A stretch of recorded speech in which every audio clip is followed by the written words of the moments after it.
What's up, team? Today, we're going to talk about triangle congruence criteria. We have a learning target here. It says, I can determine which congruence criteria can be used to show that two triangles are congruent. So we previously learned that corresponding parts of congruent triangles are congruent. Today, we're going to build on that, but kind of come at it from another angle. What if you have two triangles, you know some things about those two triangles, and you are trying to determine whether or not they are congruent? That's what we're going to tackle today. Okay, let's say that we have these two triangles.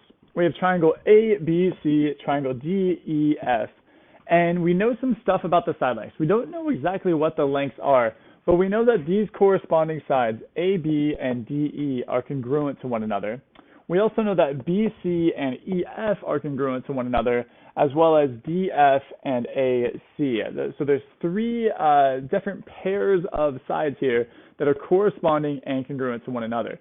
So we don't know anything about the angles between these two triangles here, but there is a theorem that we're not going to dive into the proof of it today, but there's a theorem that states if all three pairs of corresponding sides are indeed congruent, then you can definitely determine that these triangles are congruent to one another. And the criteria that we use, the way that we name this thing, we call it side-side-side congruency. Side, side, side. So because the three sides, we know the three pairs of corresponding sides are congruent to one another, this theorem states that we can definitely determine that the triangles are congruent to one another. Of course, we abbreviate this a little bit, and we just call it SSS. So if you have two triangles like this, and you can definitely determine that all three pairs of corresponding sides are congruent to one another, then you can definitely determine that those triangles are congruent to one another. Okay, our second criterion for determining whether or not triangles are congruent to one another looks like this. Here we have triangle GHI and triangle JKL. And what we know about these triangles is that this side GH and JK are congruent to one another. That's given information. We also know that sides HI and KL are congruent to one another. But this time, instead of having the third side like we did over there, what we have is their adjoining angle. So in this case, it's angle H and angle K. So it's the angle that is in between the two sides. So we have two pairs of corresponding sides that are congruent, as well as their adjoining angle. There is a theorem that says that these two triangles are congruent because they have side, angle, side. They meet the side, angle, side congruency criterion. And we just simplify that as SAS. So corresponding sides that are congruent, two corresponding sides, as well as the angle in between them. It's important that we talk about the angle in between them because the reason that we call it side, angle, side is we're just kind of reading it in order. Side, and then angle, and then side. If we had this angle, for instance, that would be angle, side, side, and we'll talk about later why that one is not okay. So it's very important that we're talking about the side in between the two corresponding sides. Of course, I meant to say the angle between the two corresponding sides, two pairs of corresponding sides. The third criterion that we can use to determine whether or not two triangles are congruent to one another is the angle-side angle criterion. And what that one means is there are two pairs of corresponding angles that are congruent to one another. In this case, like the others, we don't know exactly what the angle measure is. That's fine. We don't really even care. What we're looking for is the fact that they're the same. So in this case, angle C and angle F are congruent, and then this pair, angle A and angle D, are congruent. In addition to those two angles, two pairs of corresponding angles being congruent to one another, we also see that this pair of corresponding sides is congruent to one another. So we have an angle, a side, and an angle in that order. So we call this the angle-side angle criterion.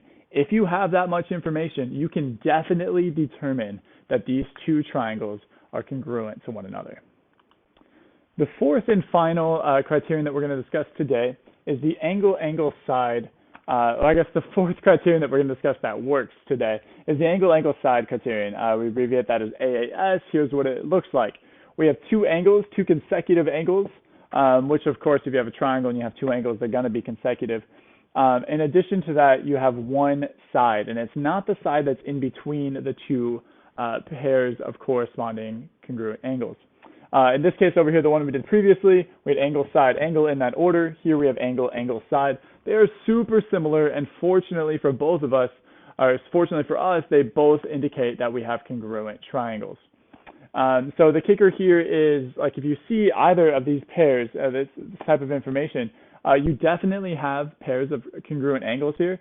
The only thing is you need to be extra careful and recognize if you have something like this, you need to say it's angle, side, angle. If you have a situation like this, you need to say it's angle, angle, side when talking about why those two triangles are congruent to one another. Okay, you might be thinking, wow, this is pretty easy. You really need the three corresponding parts to be congruent to definitely determine that you have congruent triangles. It's not quite that simple. There are some that appear to be congruent that are not congruent. Here's our first example of something that appears to be a congruence criterion, but it's not, and it can deceive you, so be extra careful. This is the angle, angle, angle. We have three pairs of corresponding angles that are congruent to one another, but we know nothing about the sides.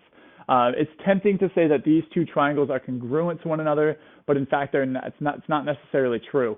They're definitely similar triangles, meaning that they have the same exact angles and the same ratios between their side lengths, but this triangle might be a lot larger than this triangle. They could have the same exact angle measures, but one just could be way bigger and one could be way smaller.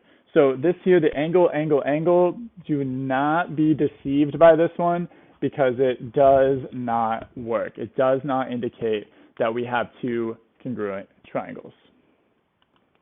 Okay, here's our second potentially deceptive triangle congruence criterion. So this one here, we have two triangles. We have an angle, corresponding angles that are congruent. We have two pairs of corresponding sides that are congruent. It's tempting. It looks like this one works. This looks like some of the other ones. This one, we would call it side-side angle because we have a side, and an angle, or we could flip it around, start at the other end, and do angle, side, side. This is another one that definitely does not work, so please do not be deceived by this one either. One sure tell way, kind of a memory device or whatever, if you're just not sure if this is one of the ones that works or one of the ones that doesn't, this one you can see has one of the no-no words here. So if you end up coming up with an acronym with a no-no word, that one doesn't work. Okay, how do we use these? What's the point? What use is this to me? Well, let's do a few examples. Here we have two triangles, triangle ABC, triangle DEF, and we have a few pieces of information about them. We don't know a ton, but we know a few things. First thing I'm noticing is that we have two congruent angles here. It looks kind of like a right angle, but we don't actually know that. But what we do know is that those angle measures are identical. They're the same exact thing, regardless if it's 90 degrees or not. We know that they're the same. We also know that side AB and DE are congruent to one another, and side AC and DF are congruent to one another. So even though these two things, they seem to be kind of reflected around the line here, you take this one and reflect it around, they seem to be the same triangle because what we have here is we have side, angle, side, and over here we have side, angle, side. So the corresponding sides here, we have these two are congruent, and then this pair here is congruent. So if the question was, are these two triangles congruent, and if so, how do you know? We would say yes, because of side, angle, side. And that's an appropriate response. That's all you would need to say for this one, that they are indeed congruent. Let's look at this other one over here. We have some different stuff going on. With triangle PIG, triangle COW, again, they're not oriented the right way or the same way. It doesn't mean they're wrong. It's just different. We've got to twist them around a little bit. But I think we can find three pairs of corresponding sides here that are congruent. In this case, PI is congruent to CO, and then IG is congruent to OW, and CW, oops, this should be two. CW is congruent to PG, so put the 3 marks there. This one here, again, if the question is, are these two triangles congruent, you would say yes. And your rationale, the reason they are congruent, is because of side, side, side criteria. Okay, two more examples for today. Here are two triangles. They're in the same figure though, so this one's kind of funky. We have to look extra careful here. The question is being asked of us, is triangle ABD congruent to triangle ACD? The question mark here indicates that we're not sure, like we need to figure it out. I'm not telling you that they're congruent, we're trying to figure it out. Our task is to say yes or no and explain why. So triangle ABD is here, A, B, and D. Triangle ACD, A, C, and D. So again, even though they're in the same figure, and there is a larger triangle, ABC, we don't really even care about ABC because that's not what our question is asking. So let's look at our two triangles. It might help if you want to like draw these separately. You can separate them into two different figures if that helps you. I'm not going to for the purpose of this, but you're welcome to. So what information do we know? We know that B and C are corresponding angles. If this is true. We know that A, well, I guess A is corresponding to A in this case, right? That makes sense. They both start with A. So if they both have angle measures A, in this case, that are congruent to one another, then angle A is congruent to angle A. That seems like it makes sense to me. Okay, but we don't have much other information other than, I'm noticing that they share this line, AD.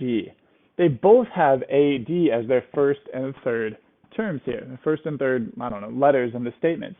So if they both share this AD, that means that has the exact same line. AD only has one length. It doesn't change because it's a part of the other triangle. So for this particular one, we have angles that are corresponding and congruent, angles that are corresponding and congruent, and then a side next to them. So we have angle, angle, side, angle, angle, side, and angle, angle, side is one of the ones that does indeed work. So are these congruent? I would say yes. And how do I know? Because of angle, angle, side. Okay, last one. This one again, it's kind of funky. We need to do some figuring on our own here. It's one figure, but there are two distinct triangles. The question is this: is triangle ABC congruent to triangle DEC? If so, why? If not, why not? So we have some corresponding sides here, AB and DE, first and second letters of the statement. They're congruent to one another. That's good. Like we're on the right track here. The same is true with BC and EC, corresponding sides congruent to one another. But I don't see any other information. I only see those two pieces. So for something like this, you may have to read between the lines just a little bit. In this particular case, we have vertical angles right here. We have two straight lines that are intersecting one another, forming vertical angles. So we know that those angles are congruent to one another. So we're kind of kicking it old school a little bit. We're connecting some ideas that we've learned previously, bringing it into these triangles. So now we have angles that are congruent to one another, sides that are congruent to one another, sides that are congruent to one another. This looks good. This looks like it might work.